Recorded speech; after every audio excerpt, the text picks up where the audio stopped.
দেশের ২৫তম প্রধান বিচারপতি হিসেবে নিয়োগ পেলেন হাইকোর্ট বিভাগের বিচারপতি সৈয়দ রেফাত আহমেদ। রাতে তাঁকে এই পদে নিয়োগ দেন রাষ্ট্রপতি মোহাম্মদ শাহাবুদ্দিন। এর আগে দুপুরে প্রধান বিচারপতির পদ থেকে ওবায়দুল হাসান এবং আপিল বিভাগের ৫ বিচারপতি পদত্যাগপত্র জমা দেন। শনিবার সকালে ফুল কোর্ট সভা ডেকেছিলেন বিদায়ী প্রধান বিচারপতি ওবায়দুল হাসান।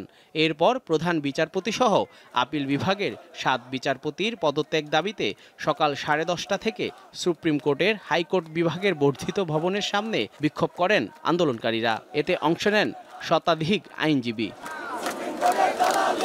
প্রধান বিচারপতিকে ফ্যাসিবাদের দোসর আখ্যায়িত করে পদত্যাগের দাবিতে আলটিমেটাম দেন বৈষম্য বিরোধী ছাত্র আন্দোলনের সমন্বয়ক ও অন্তর্বর্তীকালীন সরকারের উপদেষ্টা আসিফ মাহমুদ। পরে বৈষম্য বিরোধী ছাত্র আন্দোলনের প্রতিবাদের মুখে পদত্যাগ করেন প্রধান বিচারপতি ওবায়দুল হাসান।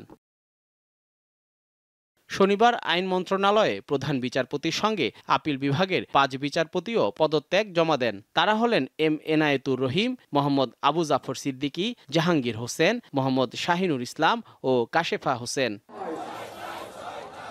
বিচারপতি আশফাকুল ইসলাম ভারপ্রাপ্ত প্রধান বিচারপতি হচ্ছেন এমন খবর ছড়িয়ে পড়লে বিকেলে বৈষম্য বিরোধী ছাত্র আন্দোলন ফের হাইকোর্টের সামনে বিক্ষোভ করে। তাদের পক্ষ থেকে বিচারপতি সৈয়দ রেফাত আহমেদকে প্রধান বিচারপতি হিসেবে নিয়োগ দেওয়ার দাবি জানানো হয়। পরে রাতে সৈয়দ রেফাত আহমেদকে প্রধান বিচারপতি হিসেবে নিয়োগ দেন রাষ্ট্রপতি মোহাম্মদ শাহাবুদ্দিন। এ বিষয়ে প্রজ্ঞাপন জারি করেছে আইন মন্ত্রণালয়। জহিরুল মোহসান, দীপ্ত সংবাদ, ঢাকা।